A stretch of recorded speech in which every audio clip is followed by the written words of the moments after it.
Good morning. Good morning. Thanks for your time. We appreciate you coming in and sitting down with us. I wanted to start with the issue that's probably been arguably the biggest, the most divisive, controversial issue the board has dealt with in the past year, and that's the mental health services issue. What's your opinion of how the board handled that issue and the final decision that was made? Well, I think mental health the provision of mental health services is complicated, and there's a lot of different approaches that we could take when it comes to the delivery of mental health services. And the most important thing is that we work together to make sure we have a plan that works for everyone. And what we've seen is that we've had some leadership issues where there's been some communication breakdown, and that's further delayed the process and cost us a little bit more money than we would have wanted to have spent on the process.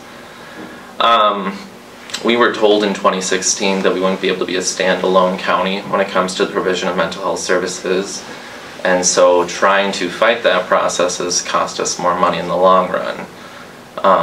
My other concern is that as we move from one region to another region, what services are we losing, and have we properly assessed the impact that that will have on our community and the residents that live here. So I would say that, we could have done better when it comes to communication, leadership, organization, and working on a common goal, but we all have opinions and values, and we want to make sure that we're doing the best that we can. Do you have concerns that the move to the new region is going to be resulting in lesser services? Yes. Degradation of services? Yes. Yeah. So in your opinion, the board would have been better off to try to mend whatever fences needed mending and to make the the Sioux Rivers region work? Yeah, because when we look at what we'll be losing in services to what we'll be gaining, I think we'll feel the loss a lot more. And that's one of those things that's unfortunate, because the people that will be impacted are the people that don't have a voice at the table. So if you had been on the board, you would have been pushing for and advocating for, let's try to make this work with Sioux Rivers and stay within the Sioux Rivers region. It wasn't a service delivery issue, it was a leadership issue. And when you have leadership issues, you work with your leadership to see what you need to do to fix it. Instead, we've put everyone else at jeopardy trying to avoid dealing with that. Another issue the board has dealt with in recent years is the guns in the courthouse issue. What's your opinion again of how that issue is handled by the board, and just in general, what's your own personal viewpoint on allowing guns inside the courthouse? Well, I'll start with my personal viewpoint. We don't allow guns in the church I go to. We don't allow guns in the school that the kids attend. And so I think when it comes to allowing guns in the courthouse, that's why we have security at the courthouse. Their job is to keep people safe, and we deal with a lot of contentious issues in our courtrooms, and the last thing we need to do is have our county staff nervous about who has pack and carry. So I think the attempt to bring guns into the courthouse was unnecessary. And I'm all for people being able to express their rights and, have permit to carry. But I think we all agree, the county employees, the citizens, our people in the court systems, that we do not need more guns in the courthouse outside of what's there for security. So the system that's in place today in the courthouse is one that you support, you believe is the right strategy, and no change necessary there? Yes. How about other county buildings? Would you, if you were elected, would you advocate for expansion of more stronger security measures in other county buildings, such as the Trosper Hoyt building?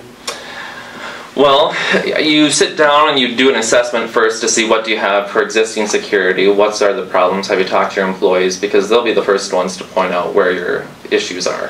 They'll be the ones that know, like, nobody watches this exit, this is an issue, we've had problems with disgruntled citizens in the past here, this is what makes us uncomfortable. Those are your eyes and ears, and if you don't take the time to talk to them, you're not going to know what your risks are. And at the end of the day, after we do that assessment, if it's something that's deemed appropriate, then how do we do it in a way that's cost effective and keeps people safe? How would you rate this board as a steward of the tax dollar? Are they good stewards of the taxpayer dollar, or not so much? You know, I would say they have the best of intentions. There would be other ways that I would deal with some of the concerns that we have, and when it comes to being a good steward of the tax dollars, I think the money that we spent on the transition to Rolling Hills is one example of the amount of, I mean, we're looking at $43,000 in legal fees that we could have spent in other areas. I mean, that's enough money that we're talking about program funding. And the other thing is that when we look at the taxpayer dollars, what are the needs of the taxpayers, and are we meeting those needs? And are we talking about roads on an election year when it's convenient, or are we talking about roads because we care about people and we actually want to fix the rural roads? So I would say best of intentions, but I think it could be better. And you know, being open to criticism and feedback on a personal level, you go into that job trying to do your best, and you have to be open to feedback and criticism. So, you know, it's a hard job, so I'm not going to get too critical of them, but it could be better. Are there specific ways you think the process could be better, the budget process? Budget process, I think the most important part is listening to what's going on at the county level and what the employees are recommending. When we look at how we're spending on the budget and what we're allotting for different programs, you know, is it meeting the needs that are there, and how are we making our dollars stretch? So part of that has to deal with communicating with your directors. Some of the discrimination lawsuits, I think, are an example of where that communication breakdown is costing us money that we wouldn't have to pay. I'm curious, when you're out knocking on doors, what do you hear from people, the voters, in terms of their criticisms of the board? What do they share with you? What do you hear? Well, with my opponent, I think the reference to Ed's job of being a shit job, I think that's a prime example of some of the communication breakdown in our community, where those are decent middle-class jobs. And when we look at how we treat county employees, that's how we treat our citizens. And if we're not doing a good job with that, that's going to impact the services that our citizens get. If our citizens don't have trust in the employees and the employees don't have trust in the board, we're in a whole lot of trouble. And so if we can improve the trust within the courthouse, make sure that we're running smoothly so that we're doing the best for our citizens, they're going to be happy with what's going on. So that's one of the primary concerns, is the disconnect between, like, your shit job that you're talking about is a decent middle-class job that's going to be the breadwinner in many families in this community. And so when we look at our priorities and how we take care of people, what are our negative choices? What impact are they having on the community? Talking about taxpayer dollars and the budget, this next question is somewhat related, and that is, soon the board is going to have is going to begin getting the revenue from the CF Industries expansion project, quite a bit of revenue, and it will grow over time. What would be, if you were elected, your priorities for that additional county revenue? Where would you like to see that, how would you like to see that extra revenue used by the county? Well, I think the first thing with our rural communities is when we look at mental health service delivery, what are we doing to reach out to those local communities to make sure that they have access to services? We're a big county and we cover a lot of space, and so if they have a hard time accessing services, then that only impacts them. And so how do we switch that? The other thing would be the infrastructure issue, talking about the roads and where we're at. This is not something that popped up overnight. This has been a long-term, ongoing issue. So using some of that money as it comes in to make strategic improvements to our rural roads and highways is going to be a better, it's going to be a good use of the funds to make sure we're investing in infrastructure to help nurture further development. The other thing is improving the rural broadband. I'd like to see what we can do to have improved internet access in our local communities, because the other thing is when we look at businesses coming in, yeah, they can, base themselves in a rural community, but if they don't have the infrastructure to support their business, they're probably not going to make that decision.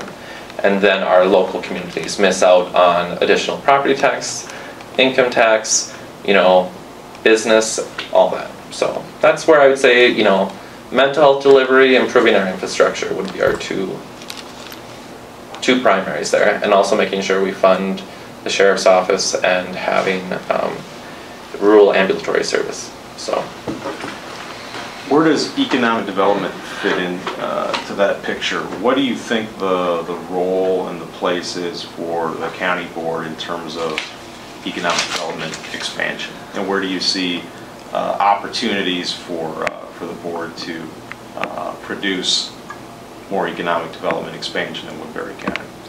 Well, when we look at, us as a community, Woodbury County, and wanting to bring in economic growth and new business, if we look dysfunctional, people aren't going to want to move their businesses here because they're going to have a lack of trust in the community. So our biggest thing that we can do is run a functional board and make sure that we have a great team of people on both sides of the aisle, both Republican and Democrat, that are showing what our values are here. And I think most people are not going to argue with you if you want to talk about economic development and bringing in more business, because we need decent paying jobs here in the community.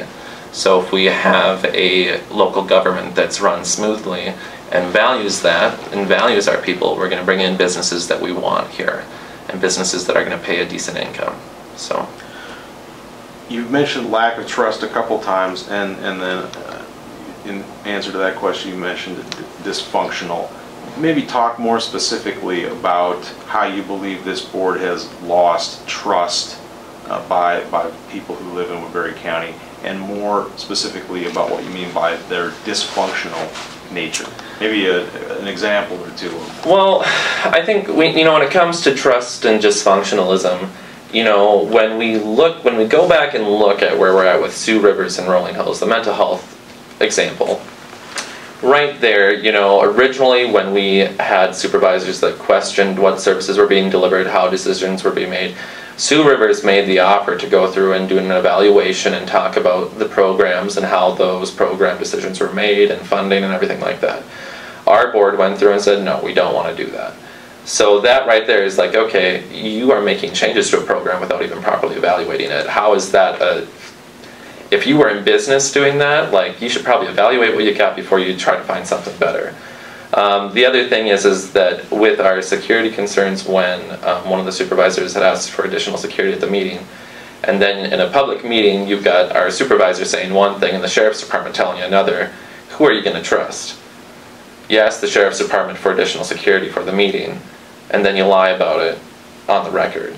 And then if you look at our open mic session in the bathroom, if that's how we look at people who come and voice their concerns with the board, why are you going to trust that board to do what's right for you?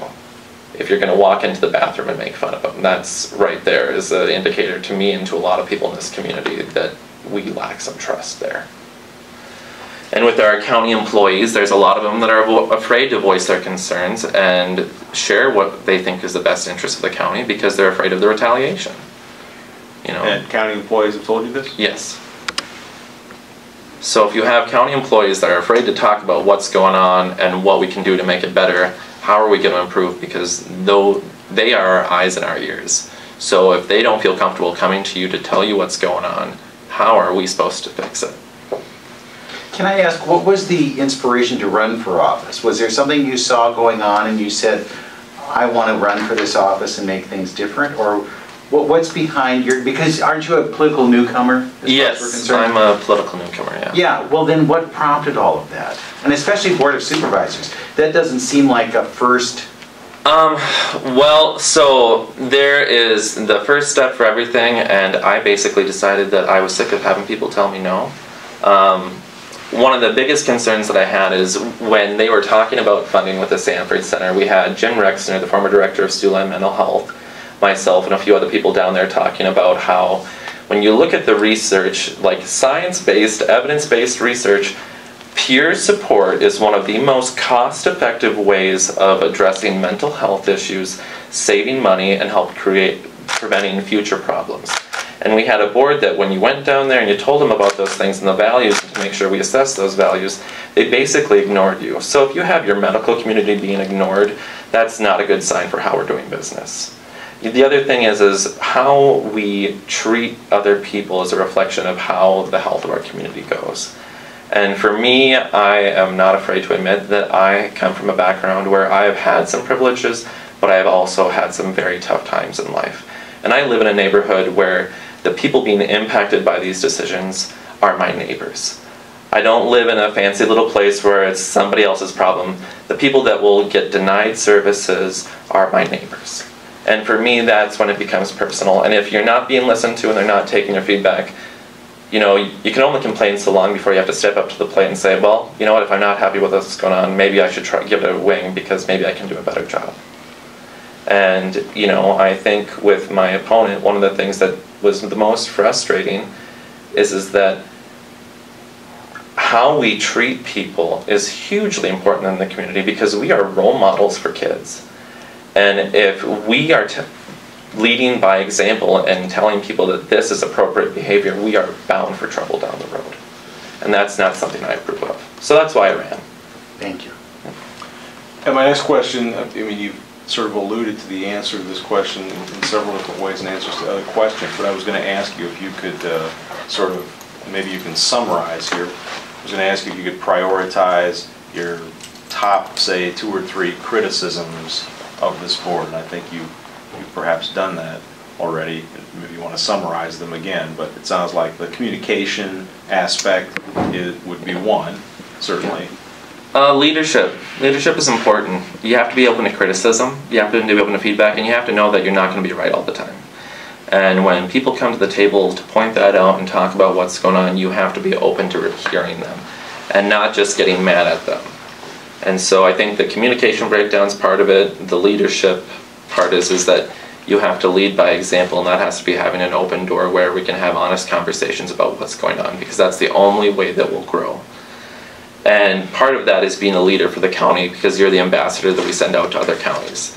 You know, when I get feedback that you go to a Rolling Hills meeting and you don't even address your own county employees at the meeting, what an impression is that setting for the other people in Northwest Iowa with how we treat people here in Woodbury County? You know, that is a huge issue. So treating people with respect regardless of where they come from, who they vote for, or how much money they make, that's a big deal. So that, for me, so communication, leadership, and then priorities and investments. And that leads to my next question, which is, if you were elected, what would be your priorities for attention by county government in the next 4 years? For what we want to attain in the next 4 years? Well, I think one of the things that we put off for a long time that now they're bringing back up is our rural infrastructure and roads. You know, a lot of people live outside of Sioux City, and if we're not taking care of our roads, that's going to be a problem for a lot of people, and it puts people at risk when it comes to their safety. Because we have a lot of people that commute, and so if they're not driving on safe roads, that's a safety issue. And not only is it a safety issue for the resident, but it's also a safety issue for the people that respond to those calls. And then taking a look at our mental health service delivery, what we're doing and how can we improve it, and are we making investments that are not only cost effective, but will be beneficial for our community in the long run. Not just for today's generation, but also the generations to come. And I don't even know if this could be done at this point. I don't know enough about the process, but I don't know if they can undo the move to Rolling Hills, but are you suggesting looking at that? Yes. Undoing the move to, yes. To the new region? Sitting down and taking a look at, is it truly the best interest for our county? And if there's a way that we can put a stop to it to further evaluate what we're doing, is it cost effective, and do we have the option to do it? And are the counties that we were with Sioux Rivers, would they be willing to come back to the table with new leadership to reevaluate what we're doing and be willing to sit down and work on things? What are we doing? 10 minutes, Mike. I'm going to go to the wrap-up questions I've used with everyone, and that is, I'll ask this one first. What do you think are your greatest personal attributes that you would bring to the position of supervisor? People are going to be mad at you. You're not going to make everybody happy. The most important thing is that allowing people to be mad and allowing people to voice their concerns and taking the time to listen to them. And I think that's important when you're looking at government. I think John McCain's a prime example of that, is that at the end of the day, we're here to serve people, and we have to be able to work with everyone to do that. And so I think that attribute, learning through experience and difficult times, that you're not always going to be right. There are going to be times where you might look like a fool, But if people are willing to take the time to work with you, talk to you, and give you feedback, you better listen and figure out what can I do to grow and improve, because it's a learning opportunity. And then lived experience is another huge portion of it. You know, we have to have people in government that are fighting for the values of our community and making sure that as a community we celebrate who we are. And that doesn't involve trashing parts of the community. And why do you believe you are the best choice for voters in this race? Why should they cast their vote for you? Why do I believe I'm the best choice for voters, and why should they vote for me? Well, you know, I think that is a complicated question. Why should they vote for me is because you want people in office that you can relate to. You want people in office that you can talk to. And you want people in office that they're not doing it for the money. They're not doing it for the attention, but they're doing it because they care. And for me, that's really the only reason why I decided to run, is because I was sick of people getting stepped on and pushed around and bullied. And if we are going to work on changing this community and helping celebrate the diversity that we have, maybe we need to have a change in leadership to do that. And what was the other part of your question? No, So- why do you think you're the best? And why do I think I'm the best? The best candidate in this race, and why should voters cast their vote for you? Well, I think when we look at the, approach to leadership, being able to lead without getting sued for discrimination is a huge part of that. And so having a diverse team of leadership at the county level and being able to work with everyone regardless of what their background is, we will have a strong team that is able to overcome any local challenges that we have. And when we look to the future, I think, reading some of the fiscal reports that are coming out of DC right now with how we're doing on national debt, eventually all of that trickles down to the local level. Tariffs trickle down to the local level. And on a local level, we have to be a strong, uniform team in order to overcome those things and survive and excel. And if we don't have our stuff together, all those hurdles will just be more difficult to jump. If there's something we didn't touch on that you wanted to make sure you told us this morning, feel free. If not, I want to thank you for your time and taking our questions. I think the most important thing that the Journal could do when we look at what we're doing is we have to get people out to vote. Doesn't matter what party you're with, you're independent, Republican, Democrat. Look at the number of registered voters that we have in Woodbury County and the number of registered voters that show up at a midterm to vote. And if we want to truly make a difference in this community, we should all be going to the voting booth. And I think the sad part is that not enough of us are. So it could be more Democratic, so it could be more Republican. It doesn't matter. If we have more people voting, we're going to have a larger impact on who we put in those positions. I agree with you on that. Thank you for your time today. Thank you.